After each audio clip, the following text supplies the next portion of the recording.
농부가 씨를 뿌렸는데 그게 길가에 떨어졌습니다. 길가에 떨어지니 새가 와서 먹어버렸죠. 또 돌짝밭, 또 가시덤불 위에 씨가 뿌려지니 이 다 자라지 못하고 열매 맺지 못하고 죽어버렸습니다. 그런데 좋은 땅에 떨어진 이 씨앗은 열매를 많이 맺었고 그리고 많은 열매를 수확하게 되었죠. 이 씨 뿌리는 자의 비유는 정말 쉬워요. 그래서 어린아이들도 듣고 이해할 수 있을 정도로 매우 쉽습니다. 그런데 이 내용을 우리가 잘 이해하면 한 가지 모순이 있다는 걸 발견하게 되죠. 그게 뭘까요? 왜 씨를 도대체 길가에 뿌리냐는 거예요. 아니, 농부가 왜 도대체 씨를 가시덤불이 있는 데 씨를 뿌리고 돌이 있는 그곳에 씨를 뿌리냐는 겁니다. 당시 이 농법이요, 실제로 사람들이 이 씨를 이렇게 흩뿌렸던 거죠. 뭐 그때는 기계가 없잖아요. 그러니까 사람들이 직접 씨를 뿌렸던 겁니다. 근데 그때 이제 밭의 경계를 넘어서 씨가 떨어질 수도 있는 것이죠. 그런데 오늘 본문의 상황은 그런 상황, 그런 형편을 이야기하는 게 아닙니다. 오늘 본문 보면 네 가지의 경우가 나오죠. 그런데 보면 덜어는 길가에, 덜어는 돌짝밭에, 덜어는 가시덤불 위에, 덜어는 좋은 땅에 떨어졌다라는 이 말의 표현은 뭐냐면 그렇게 떨어진 게 실수가 아니라는 거예요. 의도가 있었는지는 모르겠습니다. 근데 절대 그게 실수로 거기에 떨어뜨린 게 아니라는 표현입니다. 오늘 이야기 굉장히 단순합니다. 그냥 농부가 씨를 뿌린 이야기예요. 그런데 좋은 땅에 당연히 농부가 씨를 뿌릴 것이라는 우리의 너무나 당연한 상식을 무너뜨려 버리니까, 그러니까요 우리가 당황스러운 거예요. 이걸 우리가 잘 이해하지 못해서 당황하는 게 아니라 이게 너무 잘 이해가 되니까 혼란스러운 겁니다. 왜 우리가 그럴 때 있어요. 뭔가를 열심히 노력하고 수고했는데 그런데 그게 수포로 돌아갈 때가 있습니다. 또 정말 열심히 뭔가를 이루고자 했는데 결과가 굉장히 안 좋을 때, 만족스럽지 못할 때 우리가 어떤 생각을 하냐면 여기서 내려놔야겠다, 혹은 그만둬야겠다, 그런 생각, 또 그런 상황 맞닥뜨릴 때 있죠. 오늘 이 마태복음 13장에 예수님의 말씀을 듣고 있는 그 제자들의 상황이 그러했어요. 지금 예수님과 제자들은 이 하나님 나라 운동을 시작했습니다. 복음을 전하고 그리고 사람들에게 전도하기 시작했던 거예요. 그런데 그 제자들이 수많은 거절, 비난을 받았습니다. 왜 하나님 아들 예수님, 이 땅에 메시아가 오셔서 복음을 전하거든요. 그런데 제자들이요 거절받는 거예요. 거절받을 뿐만 아니라 너무 욕을 심하게 먹는 거예요. 심지어 예수님의 가족들까지 예수님을 비난했습니다. 씨앗이 길가에 떨어졌다, 돌짝밭에 떨어졌다, 가시덤불에 떨어졌다라는 이 비유는 지금 예수님과 예수님의 제자들의 그 공동체가 겪고 있는 그 곤경에 대해서 이야기하고 있는 거예요. 예수님은 하나님 나라 운동을 시작하셨습니다. 이 땅에 오셔서 공생애를 시작하시며 하나님 나라의 복음, 그 복음에 대해서 말씀하셨죠. 그리고 하나님께서는요 말씀뿐만 아니라 여러 능력들을 보여주셨어요. 오병이어의 기적, 병자들을 치유하는 그런 기적들을 직접 보여주셨죠. 그리고 이제는 제자들을 파송해서 복음을 전하게 하셨습니다. 그런데 그 모든 수고, 그 모든 노력이 마치 길가에 씨를 뿌린 것처럼, 혹은 가시덤불, 돌짝밭에 뿌린 것처럼 뭔가 이제 허무하게 실패로 끝난다라고 보여지는 그런 상황이었어요. 제자들이 어떤 사람이었어요? 예수님 따르겠다고 다 버렸다고요. 네, 자신의 재산도 버리고 가족도 버리고 내가 목숨 바쳐서 예수님을 따르겠다 했던 사람이 제자들인데, 그 제자들과 예수님의 그 공동체가 당황한 겁니다. 사람들이 받아들이질 않아요. 사람들이 거절하는 겁니다. 심지어 욕을 먹습니다. 제자들은 매우 실망했던 거죠. 예수님께서 사실은 미리 이 이야기를 하셨어요. 제자들한테 너희들이 복음을 전하고 이 사역을 할 때 사람들이 거절할 거다. 거절뿐만 아니라 너희가 박해를 받을 것이다. 고난이 있을 것이다. 예수님이 수차례 예고를 해주셨는데 제자들도 그걸 알았어요. 몰랐던 게 아닙니다. 그런데 계속되는 비난, 계속되는 욕, 거절에 이 제자들도 동요하기 시작했던 거죠. 하나님 나라 운동이 마치 실패하는 거 아니야? 예수님이 메시아가 맞을까? 라는 이런 의문이 드는 그 시점에 많은 사람들, 예수님을 따랐던 많은 사람들이 다 등을 돌려 돌아가 버립니다. 그리고 이제 얼마 남지 않은 이 제자들은 시리에 빠져 있었던 거죠. 이제 남아있는 제자들에게는 물음만이 남은 거예요. 어떤 질문이 남았느냐? 우리가 전하고 있는 이 하나님 나라의 복음, 하나님 나라의 씨앗이 진리가 맞냐? 이게 진짜 진리일까? 이게 정말 진리가 맞다면 이걸 뿌리는 사람의 문제인가? 아니면 뿌리는 방식이 잘못된 건가? 내가 이걸 정말 계속 전해야 하는 가치가 있는 거에 그게 진짜 이게 복음이라는 건가? 이런 질문, 이런 물음만이 남아있던 겁니다.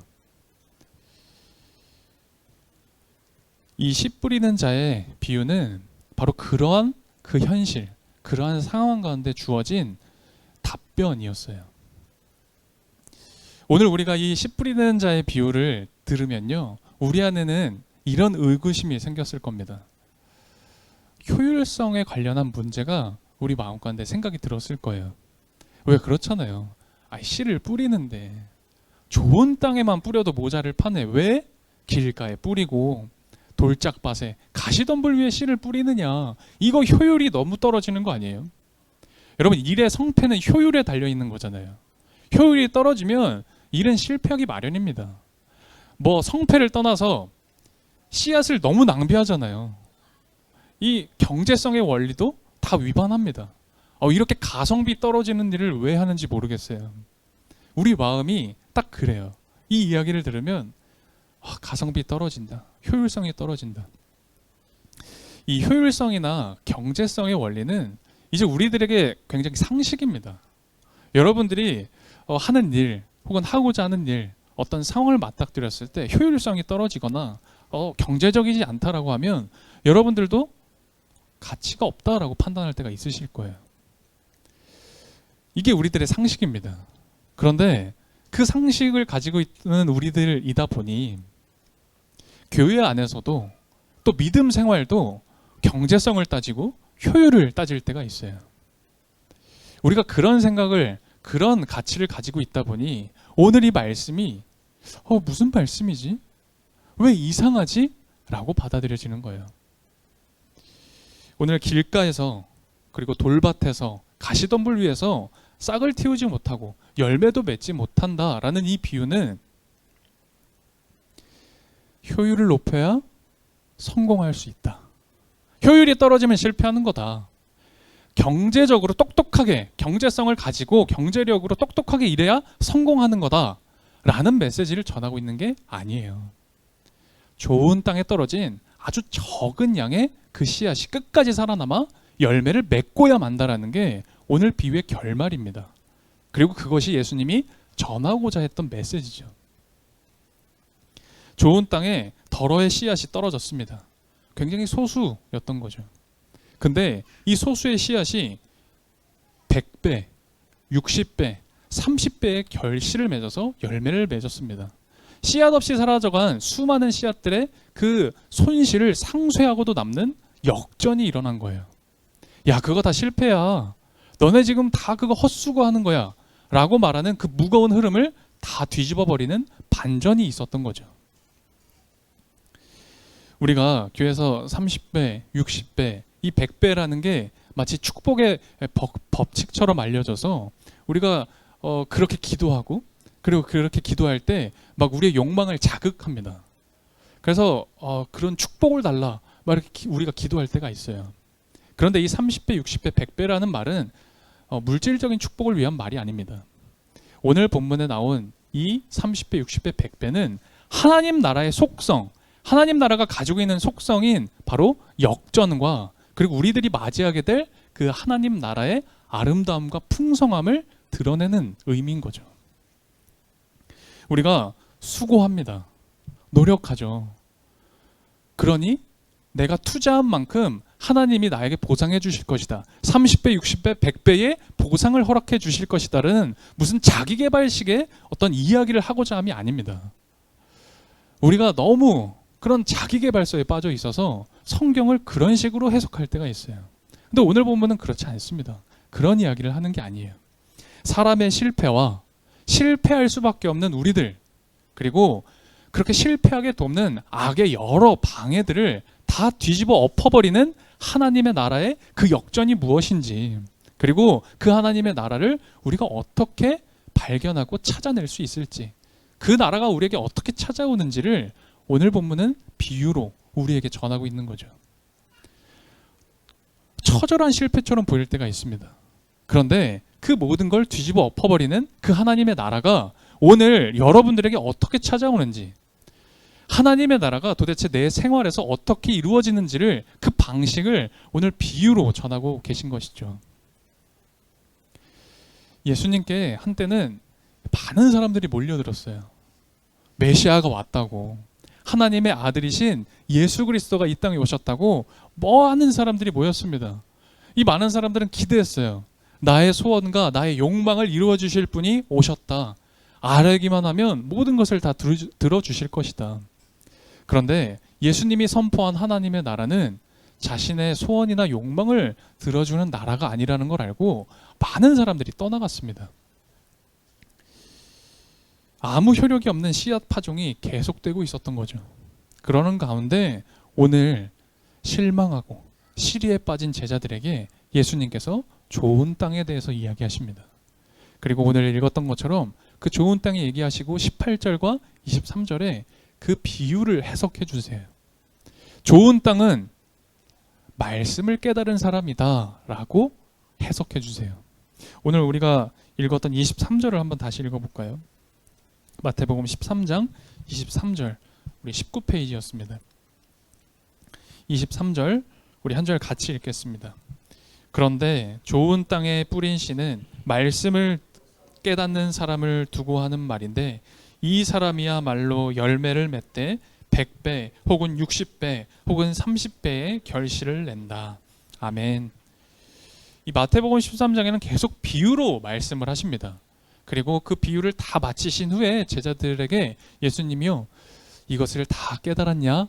물어보시니까 제자들이 예, 다 깨달았습니다. 이렇게 말하는 장면이 나와요. 이것은 예수님을 떠나지 않고 남아서 예수님의 말씀을 듣고 깨달은 이 사람들이 결국은 좋은 땅이라는 걸 알려주는 거죠. 좋은 땅이 아닌 세 가지 경우가 있었죠. 그것도 예수님께서 해석해 주세요. 말씀을 들었지만 깨닫지 못해서 악한 자에게 빼앗기는 걸 길가라고 표현하셨고, 또 말씀을 들었습니다. 기쁘게 받기는 했지만 나에게 찾아오는 환난이나 박해로 넘어질 때 그것을 돌밭이라고 표현을 하고요. 또 세상의 염려 그리고 돈의 유혹으로 결실하지 못하는 사람을 가시덤불 위라고 그렇게 해석을 해주세요. 예수님께 우리가 말씀을 들었다고 다 깨달음을 얻는 건 아닌 것 같습니다. 빼앗아가는 사람이 있고요. 또 우리에게 환난과 박해가 찾아올 때가 있고, 또 나에게 있는 걱정, 또 돈에 대한 유혹 때문에 늘 우리 곁에는 그런 걸림돌이 있어서 깨닫지 못하는 것이죠. 실패는 성공의 어머니다. 아마 잘 아는 말이실 것 같아요. 저도 좋아하는 말인데요. 저는 오늘 이 말을 빌어서 오늘 말씀을 좀 이렇게 표현해 보고 싶어요. 낭비는 창조의 과정이다. 낭비는 생명의 과정이다 라고 말이에요. 예수님이 용서에 대해서 말씀을 전하시면서 용서해라, 너희들이 서로 용서해야 된다, 그런 말씀을 하세요. 끊임없이 용서해라 하니까 제자들이 듣고요 질문합니다. 아, 예수님, 용서하는 건 알겠는데 한 7번 용서하면 되겠습니까? 이렇게 질문을 해요. 그러니까 예수님이 뭐라 하시냐면 7번씩 70번을 해라. 몇 번 하라는 거예요? 70번씩 70번? 아, 490번. 아, 490번 하면 되는구나. 그게 아니라 계속 용서하라는 거예요. 낭비를 허비하라는 겁니다.